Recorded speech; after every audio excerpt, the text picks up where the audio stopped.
before for one of the cartoontuber panels, so please, by all means, introduce yourselves. Hello, I'm Matables. 5'7", blonde for now. A fellow reactor, yes, and then... I'm Michael, Omni-Media, and same. Also, not going to advertise myself. He's desperate. You don't want to give your height? Oh, well. 5'8". Oh. Take that. This is like the weirdest Last Supper I've ever seen. And then, yeah, I'm kind of at a loss for words right now. It's the last day of the con. My voice is feeling it. I'm sure all of our voices are kind of feeling it. Same. Oh yeah. Oh, you poor soul. Oh God. But for those of you who here does not know anything that we do, by chance. Hi. Okay, we got a couple newcomers in here. Wonderful. Thanks for coming. So, who here has interest in becoming a cartoon YouTuber? Yeah. We love to see it, yes! Well, I'm here to let you know, we are all here to let you know, that it is very possible. If any of us could do it, any of you guys can absolutely do it. But I prepared some special little gifts, I guess I can call them. God. Of some highlights of what some of What these did you wonderful do? people do. Why? Why do you do this stuff? So, who will be the first sacrifice? Not it. Ah, damn. Moscow. Scottish. You know what? Because you guys said Moscow, I'm gonna do the other two. Moscow's gonna be saved for last. All right, Morgan. I said not it. I said not it. You said not it. Oh, I guess let's do Morgan, guys. Let's do Morgan. Okay, I will do Elijah. I will do Elijah first. I will do. We're just all getting picked on here. Just come back and forward. This is what happens when you put all of us on stage. I'm safe. Yeah. Yeah, you guys are safe for now. Just you wait. Maybe next year I will get Until you the guys. next supper. Yes. All right, I prepared some little highlights of some examples of what we all do. For a living. Yes, for a living. We gotta emphasize that. I'm sure you bitches better get started out.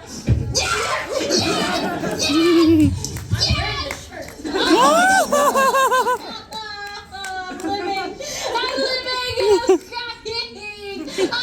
I've waited for this for so long. I'm crying and I'll give a fuck, okay? I've done this for so fucking long. And it is perfect. First of all, this is my new favorite fucking song. I don't even care. Second, can I just say, Brandon, if you watch this, and I only say this because he told me he watches my reactions, and you know what he said? He's like, you cry a lot in your reactions. So you know what, Brandon? Yes, I do. And this time it's for sapphic cuteness, okay, man? It was perfect. Shut the f*** up, Daddy. You pumpkin. Okay, I'm fine. It was everything I wanted and more. I'm fine. I miss Moscow. Anyway. No! Oh, you do. Oh, that was a solid moment. That was a solid For those who moment. don't know, she's Moscow. Yeah. All right, who's the next sacrifice? Moscow? Okay, you know what? Moscow. All right. Why don't you go bring it on? Through no will of our own, I guess the people have chosen you next. So, Okay. by all means. Yeah, what is it? Oh yeah. Invincible.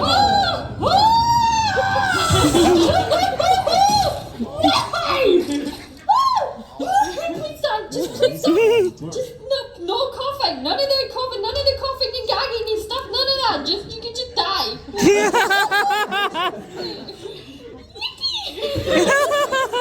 Reacted to the show. I just got. There was a lot of emotions.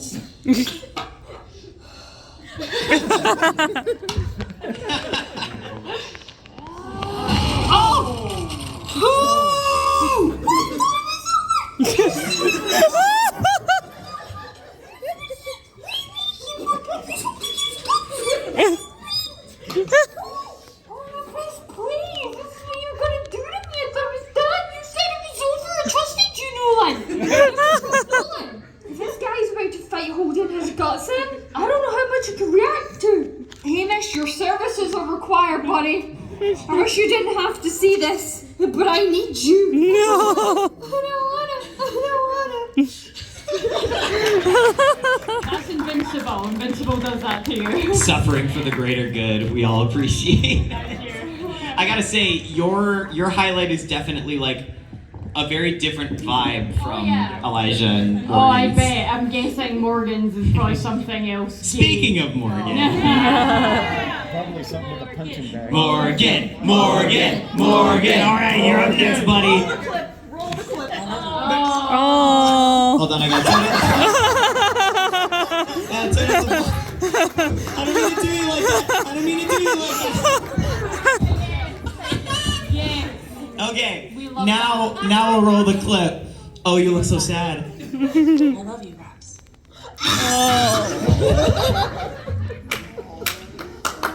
Oh, they're gone. Oh, there goes the chair. You're gonna fucking send her away. You are going to send her away and have her last words to her be "I love you." Like, fuck you. Gay! She's so fucking gay. I refuse to hear differently. This is bullshit. You know how big of a step that was for her to say that? Like, we knew she loved her, but for her to come out and say it. Oh. I love you too.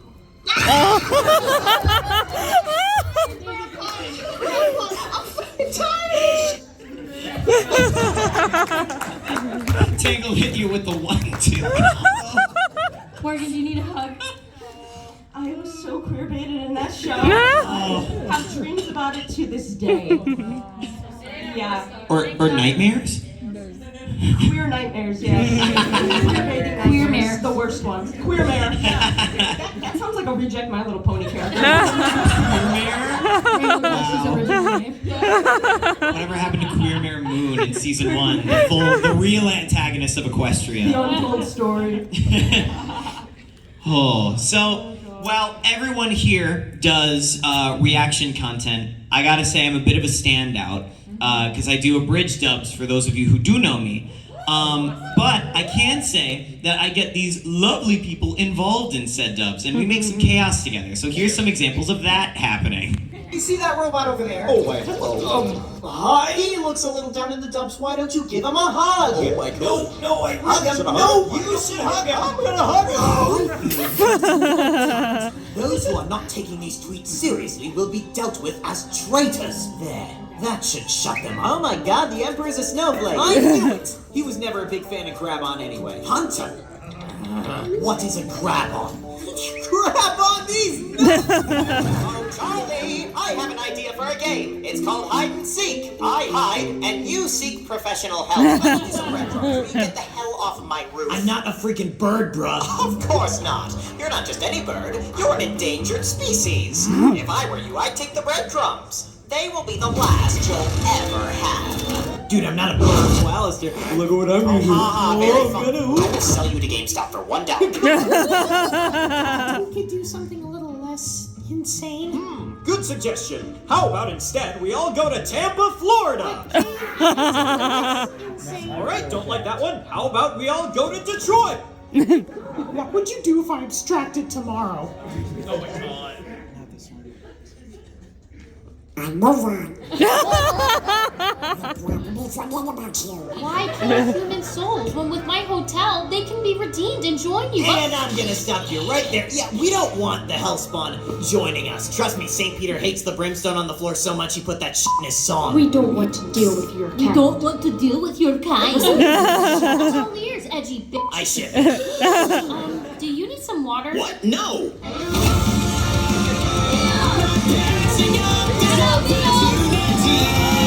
I'm Katie Killjoy. Yeah, we know, and I'm Tom Morgan. A new sinner that just entered hell is lighting buildings on fire, searching for an end. I hope she doesn't get to our building. Yeah, whatever, Tom. Moving on. I don't like you. I bet your mom says that to you, Tom. No, she doesn't. In other My news, dad says that.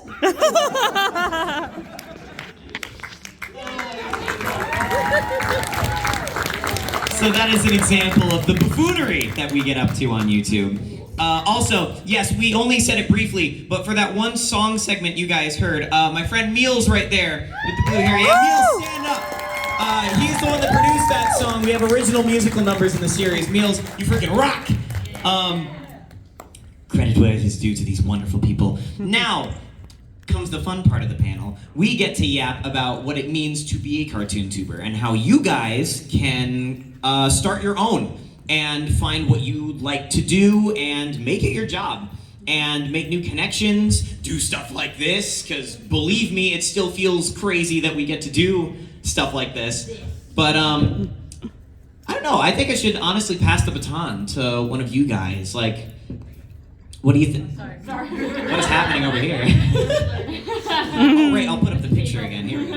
Ugh. Zoom in. Yay! Real cinematic. Okay. Why don't we just go down the line? We can start with Morgan. Absolutely, yeah. Yeah. Morgan's like, fuck you. What does it, should it just be like, what does it mean to be a cartoon tuber? Like, how do we kind of see How do you it? start? How do you start? That's a great one, yes.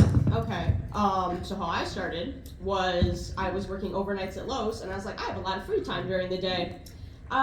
Reactions look cool, and Steven Universe is dropping new episodes. Might as well start reacting to that. And then that blew up because before that I just did like music edits, and I've just been doing it ever since. And then one day I learned how to make money off of it, and it was great. And I said, bye bye Lowe's.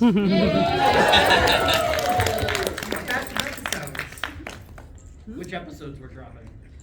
It was the Madables has not. It's a very gay episode with a couple of gays taking a big step in their relationship. Madables is watching it, so no spoilers. Oh, you're going to love this.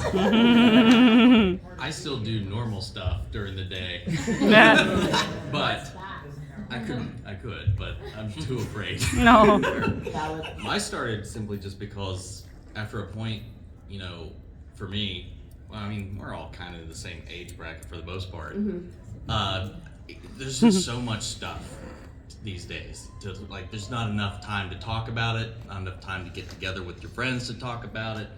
You don't know if they've even made time to watch any of it. So I just desperately needed an outlet to just geek about the shit that I like. So I got like a Logitech C920, hooked it up to my computer, and just started yapping at it. I was like, because if I'm going to be watching the stuff, I'll just yap into the void, and the void spoke back. Oh fuck! All right. Your turn. Sorry, I'm not used to this. I've been in content technically for the last decade since I got out of school. I've always wanted to like host and kind of deliver news or like any kind of entertainment whatsoever. But every job I've ever had for the last decade, I've lost to some random ass capacity. So at some point, I'm like, I can really do this myself. So I took all the experience that I had in production and writing and editing, and I'm like, let's just take a year off of streaming, because I was doing that because everybody does that. And let's just focus on YouTube content. And I did YouTube, I did game stuff for a long time, but at some point someone's like, why don't you try watching something? I'm like, what do you mean, watch something? Then you react to, my introduction was through Nerdcore. If anyone's familiar with Nerdcore content. So I reacted to Rustage, Game Boy Jones. Anybody here attend the Nerdcore block? Woo! Hell yeah. So I reacted to a lot of their stuff, and that kind of just bridged me slowly into, I went from there to a bridge, so I reacted to DBZA, and that got me into regular shows as well, so I reacted to JoJo's, and just from the... and it's just been I've never planned for any of this, but you kind of just take what life throws at you, and you're like, you know what, I kind of love doing this, and I've just been doing it kind of since, and I haven't looked back, and I love it. So, yeah. I'd say for me, it kind of started with just I had a TikTok way back in the day, and I was just making some goofy dubs with, as you guys saw, I do I do a Mickey Mouse. So I was just screwing around with these plushies doing random skits on TikTok because I was bored. And my older brother was like, put it somewhere. But, yeah, basically. But nothing was coming out of it. I didn't really do much. And I wanted to, use my real voice. So when Amphibia was coming out around season 2's finale, when that delay happened, for anybody who knows that, I was just like, here's an outlet. I'm kind of mad that the content isn't here yet, so I just want to, let's just screw around. And I did a dub of Amphibia, and people liked it. And then from the, from there, I just kind of ran with it, kept going, kept meeting people, and I typed out this like really professional sounding email to this one, to Cameo's one of the characters, and she's just like, hell yeah! And then that started collaborations, and yeah, it became like a whole full-fledged like abridged series, and now we've got multiple going on. So it really was just a matter of like, I wanted an outlet. Like exactly what you said. I just wanted an outlet to like be passionate about these things while practicing my craft, and I found it with YouTube. Yeah.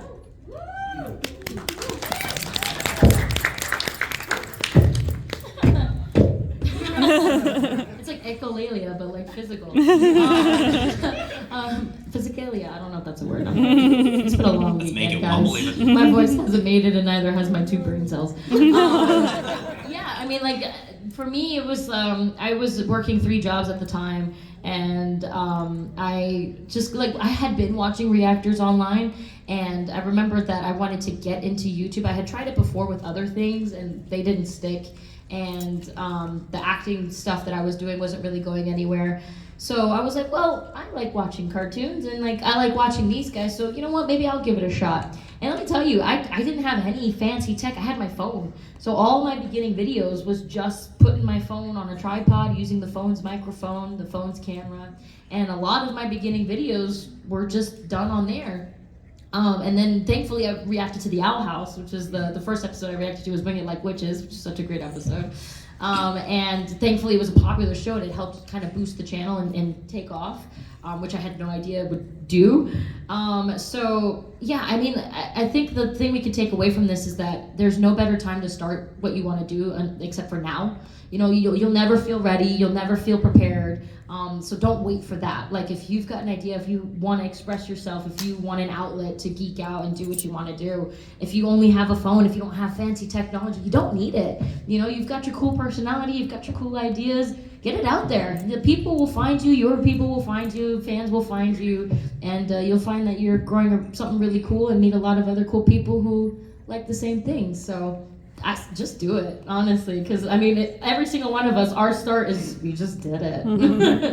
Yeah, we weren't smart enough to plan anything. Yeah, so I know that most of us do reaction content, and obviously Tomota's kind of the standout here. But for anybody out there that has any kind of an idea that you're kind of like debating with, or maybe you've started a channel and it's just really it's not quite catching, my best bit of advice would be, you know, go and have a look at some of the channels that are doing what you want to do and look at what's made them successful. Watch a few of their videos, look through the comments, you know, and really start doing your research into what did you enjoy, what did you not enjoy, and really find a groove for the type of cartoon tuber that you want to become.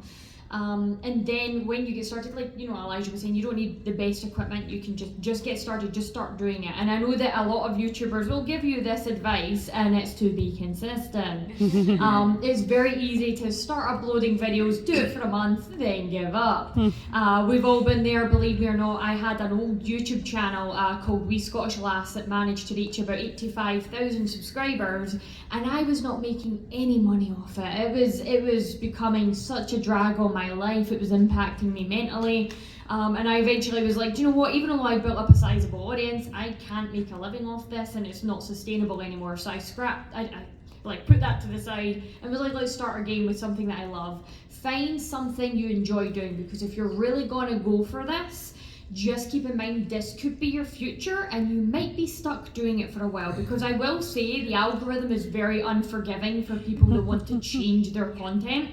If you build an audience on something, it's very difficult to change that audience around into watching something new. So if you're starting a YouTube channel, I do suggest make the channel about something very specific.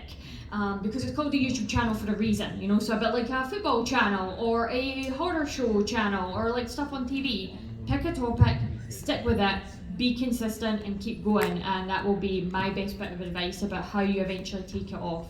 And to make a living off of it, which is a whole other bit of advice, just make sure that you keep enough of the things up your sleeve to then start a Patreon, because you don't want to do YouTube memberships. No offense to YouTube, but they take a 30% cut, which is unsustainable.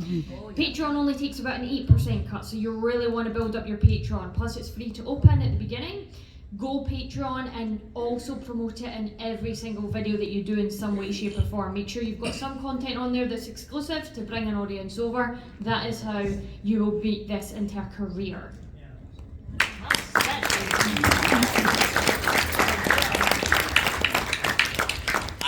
I also want to add on to what Moscow said.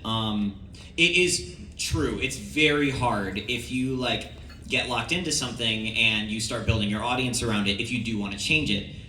I must stress this though, the emphasis on it's very hard to change it. It is not impossible. I have seen people do it before, but it is a process, and that itself is kind of like a second commitment, because then you have to find a way to properly blend the new direction into what you're doing slowly, a little bit over time, I'd say. To transition your audience. Yeah, instead of just like a sudden, like say, for example, like Elijah's uploading reactions nonstop, and then one day it's like, I'm gonna do an hour-long Let's Play of Sonic the Hedgehog. Let's see how that does. Of course it's not gonna do well, and people in the comments are gonna be like, what happened to She-Ra? And you're gonna be like, that show ended a while ago, why am I using that as an example?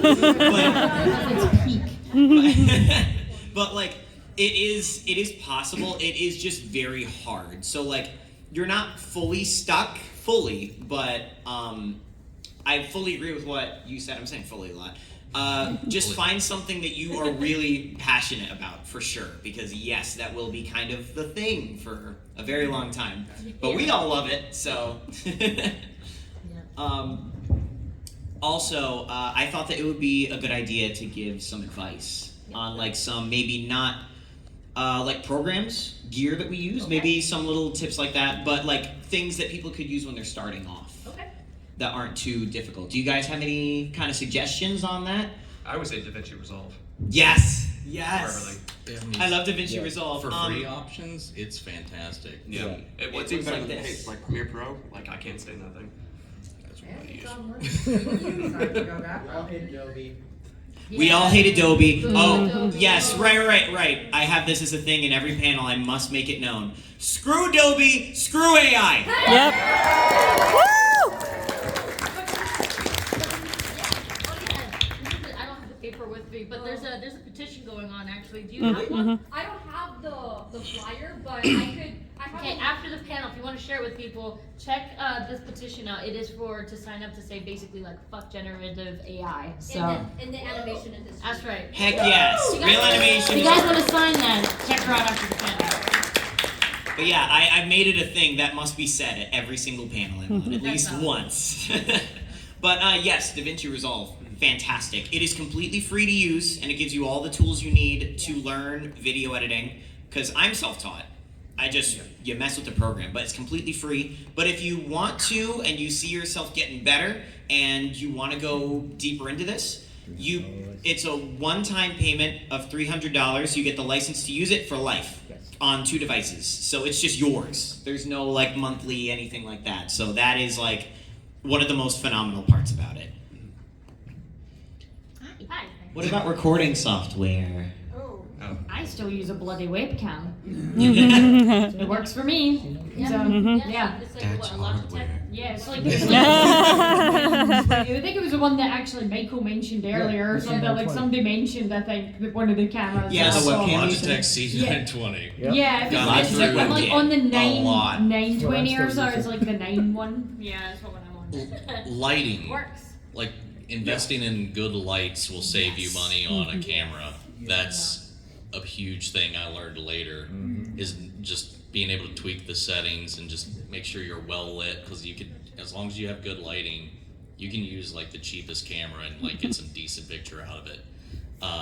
But like nowadays, like phones, man, like you can get a good microphone or a good camera, better camera than anything Logitech's putting out, or a freaking phone. I don't like Apple, but I'll give them credit where it's due. Those cameras are crazy. Same with Google and the Pixels. Same with Google and the Pixels, absolutely. Yeah. For anybody that might want to not do something where you're recording yourself, like your face, and do something closer to what I do, where you have a microphone, a great starting microphone that I would recommend is just the Blue Yeti.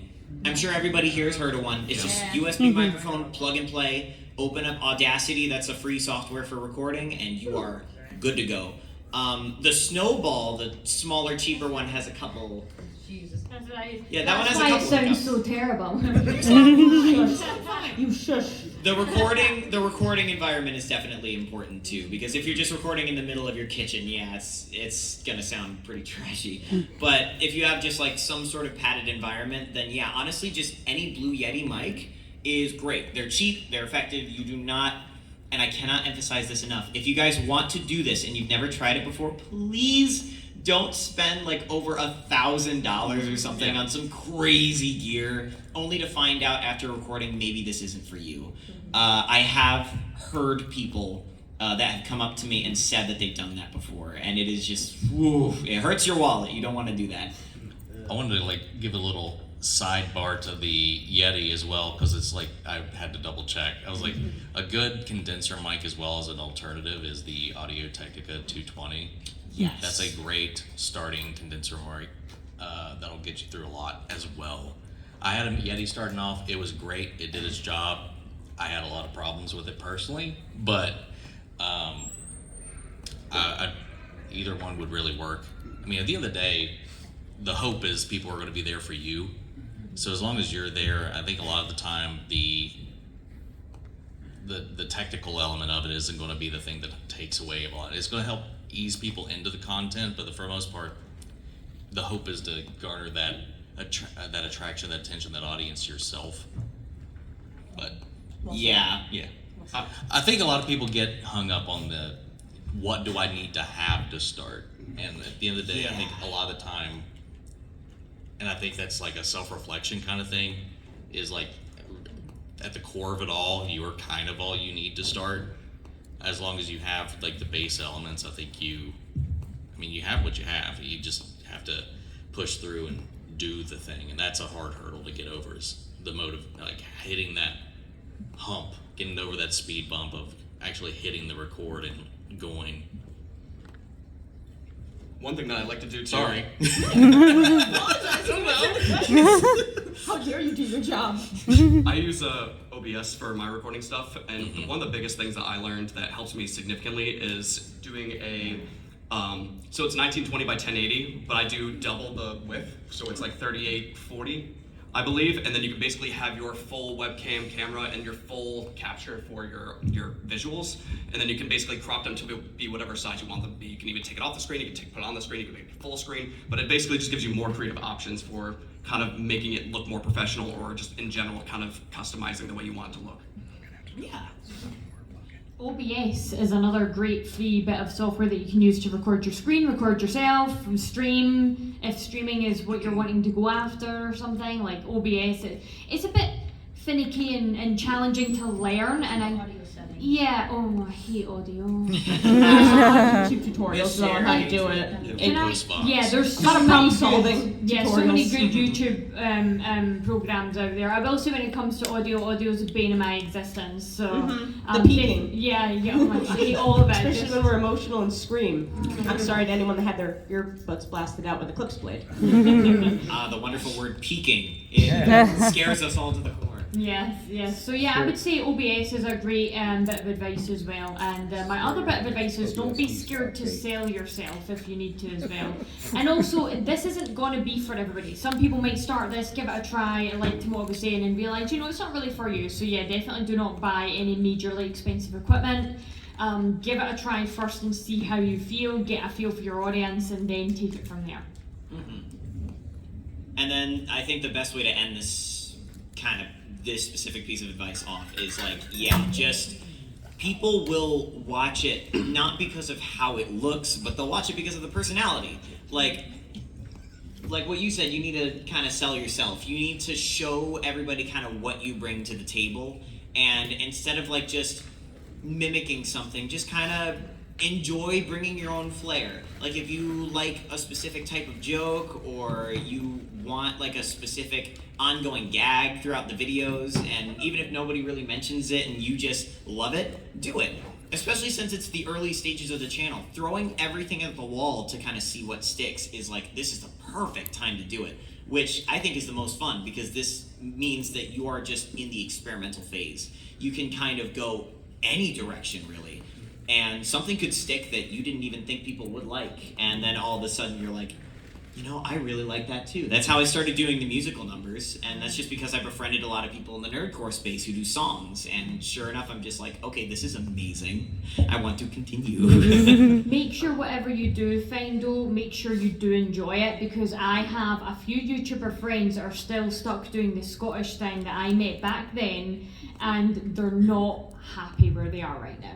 And it was funny because actually I had a conversation with two of them back in the day, and we were chatting just as I was thinking of jumping ship into this type of content because I wasn't enjoying it. We were chatting back all the way back then, even before then, about how much we weren't enjoying the content that we were doing, and they just didn't have the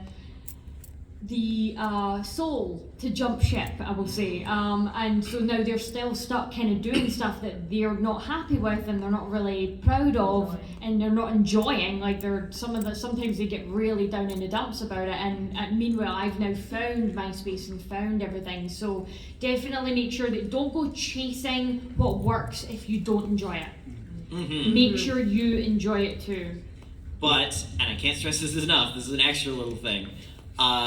If you do find something that you enjoy, it sticks, it works, and you are now doing content, give yourself breaks. Burnout is a very real thing that all creators deal with, and if you kind of stress or stretch yourself way too thin, and you just keep on churning out the stuff that you are loving, but you're putting every single part of you into this constantly, there will reach a phase where you think that it's a part of your brain saying, I kind of hate this now. It's usually burnout. It's just... Raise your hand if you've experienced burnout. Yep, it's Okay, very Matt. real here. We can all have immense energy. You find yourself, make sure that you have other hobbies, for sure. One thing that I love to preach to is authenticity with your content, because like in order to like actually make content that is going to feel good for yourself and to your audience and build that connection, is being who you truly are and not really hiding behind a like, it's okay to like enhance your persona a little bit, but like generally be who you are, because like at the end of the day, like it's gonna suck, because regardless of what the content you make, you're going to get comments about it, good, bad, like you're gonna get both regardless, because like I love to pause and talk a lot, and I like to sometimes even go keyframing between like the reactions and stuff like that, because I love the animation. But like you'll get people that's like, oh my god, just enough of the talking, but like then you'll get people that like love that about you. You know, so just do the content your way, and then you'll just be happy with the people that kind of attach Ignore a the little haters. bit. Because what are they doing with their lives? Make that money. The fact that these people are anonymous online and they have the freedom to say whatever they want, it's like don't take their opinions to heart. Like don't let them get to you, because that's exactly what they're trying to do. They're called trolls for a reason. Ignore the haters. Do we want to open up the floor to some questions that you guys might have? Yeah. Yeah, if any of you guys have questions, I think they have a mic here if you guys want to line up.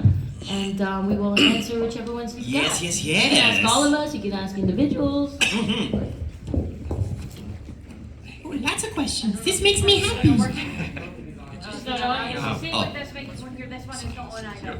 You want to keep this one? You sure? Okay, it's on now. Oh, there we go. Yes. My main question is, how do y'all bypass copyright when you're posting on YouTube reacting to like this material? How do you bypass that? Is my main question. This one, we will go. Should I start? Because mine is different from what you guys will probably say. Yeah. Explain yours a little bit. The way that I do it, since I don't do reactions, I do dubs. For anybody who's interested in that field. And this can be used actually for reactions too. Using music, like if you find the show's music, because some shows will have that, don't use that in your videos. But the way that I get around it is cutting and zooming. On on the footage, and there will be multiple moments where like footage from different parts of the episode or scene will be cut together rapidly or wildly. I'll like freeze the screen at some points and then zoom in on characters while they're having like an inner monologue moment. But like using video game music's a great one. For just kind of something to put out there, but it will kind of confuse that ID thing, and I just keep those clips short. But I think we all have a rule that's like never go over 10 seconds. Yeah, that rule applies to all of us, like any creator really, if you're doing something with copyrighted content. That's a big thing. Without adding some cut. Yeah. So you might have to take out some sections of a conversation, but the dance is keeping it on point, and I try to keep as much that is there for the reaction. So the thing that led to the gasp or the comment or whatever. So I try to keep the bare minimum relevant information, but I just not cutting over, letting it play past 10 seconds because YouTube does not like that. YouTube doesn't really have consistency though. Like, it changes every year. Like, videos are now getting copyrighted that we posted 2 or 3 years ago, even though at the time it followed those copyright things. But yeah, generally, like songs, do not do songs. It's not worth it. I have a funny little thing about that. Something happened 2 days ago. I got copyright claimed on my little April Fool's video I did for Has-Been because I used 2 seconds of the finale song from season 1. 2 seconds. Yeah. Was it YouTube? Yeah. Yeah, it was YouTube. And this is AI where, bot, just to like build on what they've said, this is where like we get a lot of comments of people saying, oh, well, everybody else has put their full reactions up because the copyright, the people that made the thing is okay with the full video going up. Like, Has-Been and Hellbot were prime examples of that back in the day. Be like, okay, the creators are happy with the show going up on YouTube, so just put the whole reaction out there, but they won't own it forever. It may get sold to a studio. Now it's Amazon Prime, and now all of our videos are getting hit with that. So the best thing to do is just always stick with the same rules of copyright editing. Every time be consistent, regardless of if somebody says it's okay to put the full reaction up or not. Don't do it. Just don't do it. Don't listen to It's that. always Be safe. safe. Yeah, don't be sorry. Just be safe with it. Thank you. Absolutely. Thank you. Okay, hello, imagine. So mine's more about content. For those of you that have gone from a cartoon like She-Ra or Has-Been, and then gone to a live action show like Good Omens or Heated Rivalry, have you guys seen like a difference in engagement or reach with switching formats of the content?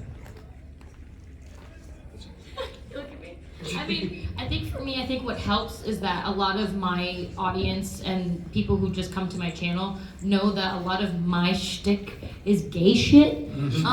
So Is it? Yeah. Would have never guessed. Who would have thought with the title Lesbian Reacts? So I think for me it helps that even though it's live action and or animated, I am still kind of sticking to queer content, which I think helps to keep the main audience. I will say though, there is always a difference. Like, I have 2 different shows going up right now and they don't make the same numbers. So I feel like there is going to be a difference depending on how big the fandoms are for that kind of specific content, that kind of show. Sometimes it bleeds over. Sometimes you have viewers that are watching all of it because it's kind of under the same umbrella, which helps a lot. But I think the other good thing is you also sometimes bring in new people. So I ended up bringing a whole bunch of new people to my channel who liked Heated Rivalry, who had never seen me before because they didn't watch any of the cartoons and stuff that I was watching. So it could be a benefit and also a bit of a loss. So you kind of have to take that gamble sometimes and just see how it does. But ultimately, I mean, as long as you're enjoying it and you have other content that may be still sustaining you, that you can kind of still do a show that you're just enjoying, even if it's not doing well, I say it's worth it. But to answer the question, that yeah, there's usually a difference sometimes. Usually, and sometimes it doesn't work. Thank you. This hair is big, but there's nothing in it. Hello. Hello. Whenever I see somebody doing like, I guess like going over the like how-tos and like everything regarding like, you know, any kind of content creation on YouTube, a lot of the time they emphasize like, you know, like consistency, like just, you know, like staying consistent, like, you know, like not just disappearing like forever. Like, how consistent would you say like would be a good balance? Like you're putting stuff out, but you're not just, you know, churning out slop. I can start with it because I've seen after once I was first getting into it, I was doing a lot of research on a lot of different content creators as well. But like consistency doesn't necessarily mean like quantity. Like consistency could mean once a month technically, as long as you keep doing it and as long as your audience knows you will keep showing up. Yeah. Then they know that. So like, consistency can be whatever you can handle at a healthy rate. Yes. Yes. That's a great answer. As long as you keep it the same, so that way Yes. audience knows, oh, they'll be here. Like now, I've started posting Fridays and Saturdays, so now people look forward to the weekends because like, oh yeah, she's gonna have a video. And then if I don't, or something goes wrong with the upload, they're like, what happened? You check in. Yeah, which is kind of cool. Yeah, so it could be like, it could be once a week, it could be once a month, it could be, but don't do like 3 times in 1 week, then you don't see anything for 6 months, and then you come back and then you're dropping something 2 times that week, and then another month later, and you know, so try and find a rhythm that works for you, works for your work schedule, works for you as a person without burning yourself out. YouTube doesn't Your mental like health. spontaneity all that much. No. YouTube doesn't like anything all that much. YouTube doesn't like the creators it says that it does like. YouTube hates you. Yep, Yeah. that's the ugly truth. Yeah. Not much. Cue the song. Yeah, not as much as people think. I know, like, we make pennies off YouTube. YouTube's like, Just to YouTube's put like, it into an example, right? Okay. So you hear just so people understand, because a lot of people have the misconception that YouTube pays our bills. It doesn't. So and that's why we like to encourage people who want to get into content creation to branch out to other things like Patreon and merch and things like that. Because just as an example, right? One of my videos got, I think it was like 26,000 views, almost 30, right? Now, just to guess, how much money do you think that video made? Like $1. $5? No, honestly, like, because now we're joking about it, but like, what would you think? $30? It made $65. Oh. Right, for almost 30,000 views. Jesus. So YouTube used to be better. It used to pay you about a bit more. Yeah, so unless you're getting millions of views on your videos, or at least hundreds of thousands all the time, you're not going to have a consistent income. So just to add to that, just because, yeah, The weird YouTube's... thing too is you can get the same view count on one video and the same view count on a different video, and depending on what the video is, they earn different rates. Yes. it's weird. So it's not even consistent Yeah. from video to video, or even episode to episode of the same thing. Yeah, because it's to do with, is it not to do with the region where the viewers are from? They generate slightly more income if they're from different regions and stuff. It's like a whole thing. But it's also topical, and it's also based on marketing trends at the time. And how long they watch for, and yeah, all of that kind of stuff. Yeah. To another little thing to put it in perspective, like let's say, like for example, this isn't how much, I'm just throwing numbers out there, but like say I make 200, if I make about 200 a month on YouTube, Patreon will make probably about like 1,600 is like, yeah, in comparison. So that's why we say push your Patreon. Yeah, I do more shorter form content, so I'm definitely releasing more videos, and I think they get a pretty good amount of views with consistency and everything. But like YouTube has been my primary source of income, while Patreon became the second. I want to switch that. It's just like, these guys are right. It's so like, because with my content, for example, it's wildly inconsistent, the amount of views. It's never low, but it will peak to a crazy high point out of nowhere. Like a video will get like 2 million views, and I just like literally made it in your house with a makeshift booth and couch cushions. That's not, Alistair Hates Birds, my biggest video I ever made. I made like, while I was kind of feeling ill. I hated the idea. We were literally like in your this video house. sucks, nobody's gonna like this. Yes, that's exactly what I said. Everybody like we were in your house for MegaCon in Orlando, and freaking I like put some couch cushions up and got your little Blue Yeti mic, recorded it, and just kind of threw it together. I was in my couch. It was like this, recording in my couch. I wish I could bring up a picture, but like I was not proud of it at all. I was just like, this idea was thrown together really quickly, and I just threw it up there. It became the most like, holy cow, like people to this day are commenting everywhere in clips that Alistair is in, where any angel is on screen, like, oh my god, this is a bird. Like, why did I do this? But like, anyway, back to the point. It's wildly inconsistent for me. So I guess the answer is like, the safe bet is to, yes, do exactly what these guys say. But for like, if you plan to do more shorter form content in like intervals like me, then that one, I'd say that it can be like an either or. it's a very difficult balance with YouTube for sure. All right. Thank you. You're welcome. Like newer up and coming creators. What do you do when you inevitably have to pivot to something else, or to try your best to not get pigeonholed into one thing? Because one random example you brought up as a mistake, but like it's a good idea, is She-Ra. The show inevitably ended a long while ago. Even if you were, say, catching back up on it, what happens when you run out of episodes? If like to avoid being like pigeonholed into being the She-Ra channel or something like that. Before I answer this, does anyone else want to take it? Because I have a good answer. But...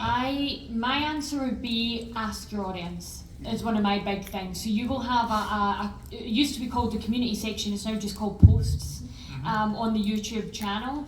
And you can just go straight to your audience, because this is what we do when we run out of episodes to react to. We go straight to our audiences and we ask them, hey, what would you guys like to see? And then let them suggest, because you'll find that She-Ra people might end up recommending Steven Universe or The Owl House, because these kind of share fandom spaces, and then before you know, your shows are branching out from there, or the type of content that you're doing. If it's tech, like reviews, for example, or something, like then you're getting more people recommending other tech to review, you know, and that would be my advice.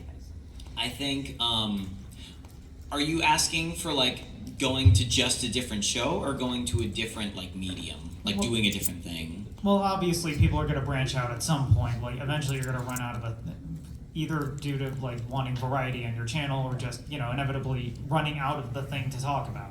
I would say, from my personal experience, because it was really just like, I mean, it was shit dubs for a while, and then I started doing the abridged thing where I knew that I could like add a story to it and stuff. But then it got to a point where like I can make the dubs bigger, and we reached the point now where we have like custom musical numbers. That was a big risk, because that is something that you invest money into, that is something you invest time into, that is something you have to hire people for. And like, it was a gamble, but it paid off in the end. And that's not something you can really like, I guess you can ask your audience, but the thing is, I think some of you guys can agree, you can't always trust what you get in response. That's Morgan can probably attest to that as a recent experience. Did you want to expand on that at all? Not really. So I don't know how to explain it because sometimes people will vote for something, and then they only want you to react to certain episodes, but they don't specify that. So you watch 3 seasons where nothing happens, and then, you know, a big episode drops and everyone tunes in, but it's like you wasted all that money and time watching something no one was really interested in.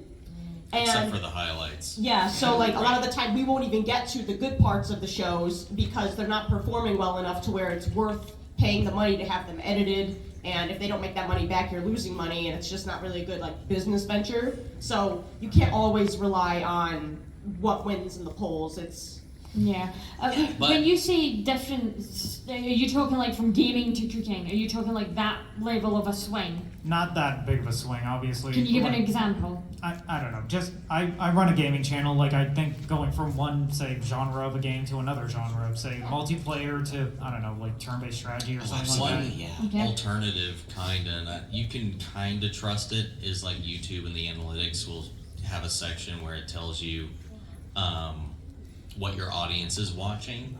Sometimes it might just be the same as what you're watching, which is where it's not that helpful.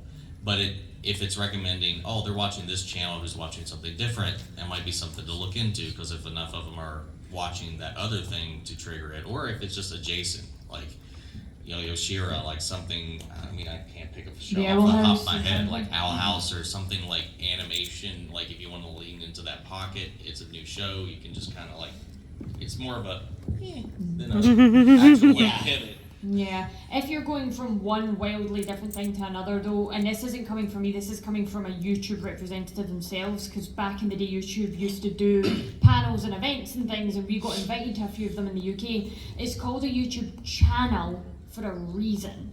So kind of like your TV channels, and they specify on something specific. YouTube is the same, and the algorithm's built around that as an example. So if you're really pivoting wildly, start a different channel. Yeah, that makes a lot of sense. Thank you. Thank you. I will just say, since time is running short, don't worry, we're continuing the questions. We will probably just give some quicker responses because we definitely want to answer you guys' questions. Right, so this might be only targeted towards Tomotasauce, but you're all welcome to answer it for an audience perception of it.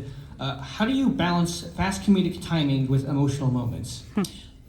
Oh, that's a great question. Usually, a good writer would have a wonderful response to that question. Here's the fun fact. Everything that I do is completely unscripted, as you guys probably know. Oh yeah.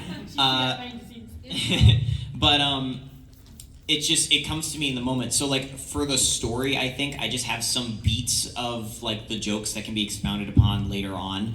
Because I just love the emotional moments of the shows. So I'd say the best way that I would balance them is I would see an emotional moment in the show and way, like, super far in advance, like 2 episodes before I even get to dubbing it, I'm like, how can I tie this ridiculous concept into this scene?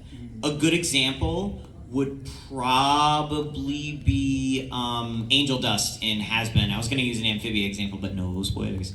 Because Angel in Abridged is like, we're switching the dynamic because obviously the thing that happens in the show is not funny. But like, we're switching it so that he was like an influencer and like Val was kind of taking the reins with that and stuff. So I just planned it super far in advance so that I could just build the dubs to it. But yeah, I would say that's my answer. Thank you. Yeah, of course. Hello. Hello. Hi.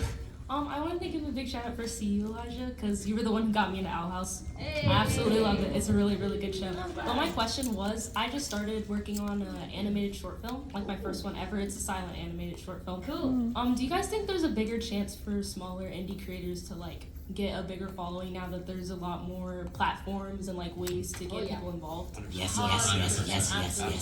I think that we have all these tools now that we didn't have in the past to now use at the palm of our hand, literally. So definitely take advantage of that and keep going with your idea because I definitely think you can. We have the internet now just at any point and all these different outlets that you can share it on. So I definitely think so, yeah. I mean, look at Markiplier and Digital Circus. They made their stuff into the theaters, so, you know, anything's possible. My sister's really shy, but her question was going to be, are you guys excited for the Amazing Digital Circus finale? Fuck yeah! Oh yeah. We'll never be emotionally prepared though, I don't think. Right. No. Thank you. Yeah.